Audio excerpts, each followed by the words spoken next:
Okay, let's go.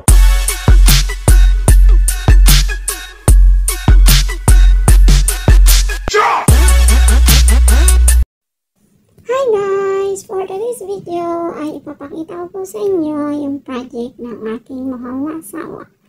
So ito guys, yung kanyang ginagawa ay nagpipintura at ito po ay yung kanyang project last week na aking ipinost na gumagawa doon sa garahe para gawing shop.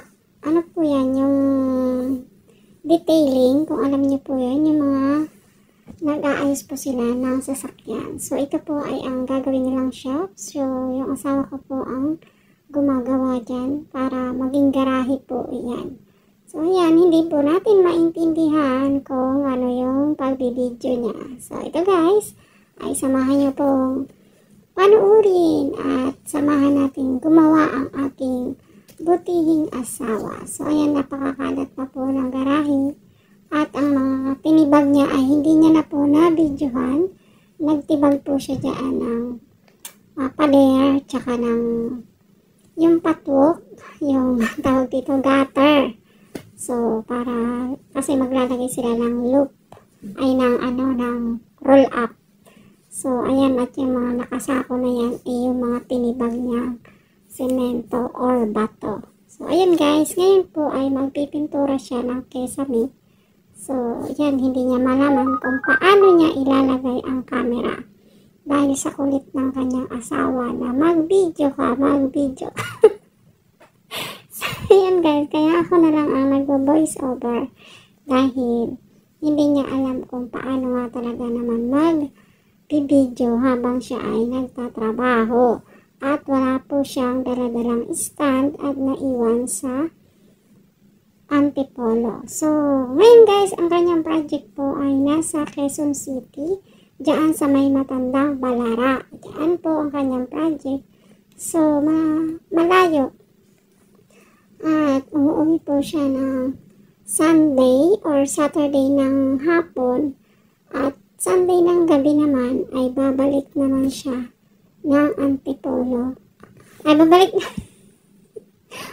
na naman po siya. Di ba? Ang hirap mag-voice over. Babalik na naman po siya ng Maynila. So, ayan. Ayan na siya. Mag-start na siyang maglagay ng kulay ng pintura. Ang kulay lang po niyan ay parang gray. Parang gray lang siya. Ayan. Dahil nalihan na po yan. O, diba? Buhulol po ang inyong taga-voice over. At, ayan, pasensyahan niyo na po, no? Mahirap po talaga mag-voice over, lalo na po kapag hindi ikaw ang kumukuha ng video. But, I try my best. Char, English yun, ha? So, yun guys, sana ay hindi kayo mainit. At huwag nyo kaming iwan sa ere. Saglit lang po ito. 14 minutes lang ito, guys. Ayan. O, ikaw, Miss Amanda, Amados Art, ano naman yung itinatanong mo? O, ikaw naman dyan, Han, pagbutihin mo ang pagpipintura at huwag kang malikot. Baka ikaw ay malaglag. Sayang naman, uuwi pa ako. Mag-anak-anak pa. Ayan, charot lang. Ayan, hello sa iyo dyan, kapatid Rensley. Alam ko naman na tawang-tawa ka na naman sa akin at sasabihin mo na naman na ang galing-galing ng asawa ni kapatid Betchay. Napakagaling mag-video. Ayan, marunong na daw mag-vlog. Alam nyo guys, yung asawa ko, dati po ay hindi yan marunong mag-video. Tinuruan ko lang po yan. Kailangan niyang matuto. Dahil kapag hindi siya natuto, yari isa sa kanyang asawang dragon. So, yun. Joke lang yan. Hi, hello sa inyo dyan mga ka-Team Rensley. Si Sis for Lucky Angel. Hello, hello. Hey, Sis Amiga. Hello sa iyo dyan. Aling Sika. Sis Jean Max Vlog. Hello sa iyo dyan. At syempre, kay kapatid sa For New Vlog at At syempre ang ating admin na si Admin Renz Knowledge TV. Hello sa inyo dyan at sa ating mga bisita, ating mga kaibigan, kay Lupi Elasos, at syempre kay Dennis Hart, at kay Sisi Bibing Panatad. Baka mali yung pagbagkit ko ng iyong apelyido, pagpasensyahan mo. Dahil meron pong memory gap yung inyong taga-voice over. Ayan, syempre kay Sir Pilmin Channel. Ayan, real shoutout sa inyong lahat. Huwag magtatampo ang hindi nababanggit. Dahil ulyanin po ang inyong taga-voice over. Ano guys, iinip na ba kayo? Gusto nyong bilisan natin ito? Pero huwag na dahil liiksi yung ating video. Diba guys, tayo mga vlogger or small creator or small YouTuber o diba complete.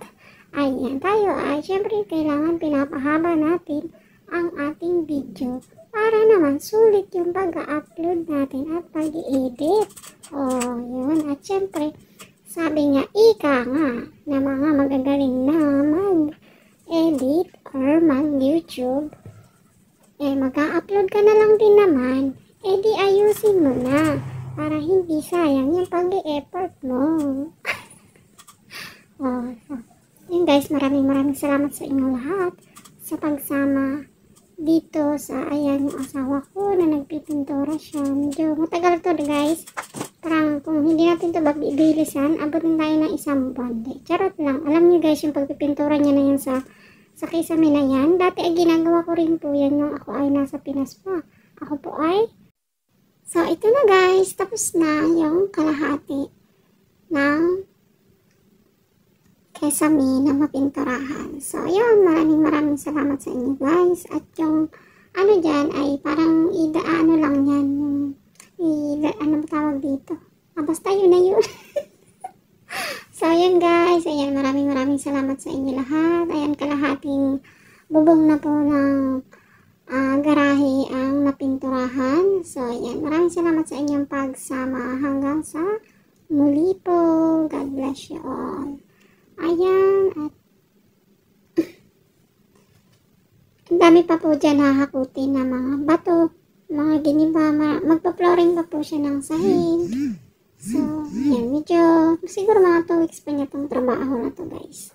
So, maraming salamat din at sa pagtitiwala ng nagpapagawa dyan ang aming Pastor Nico. Maraming salamat sa kanya sa pagpapagawa.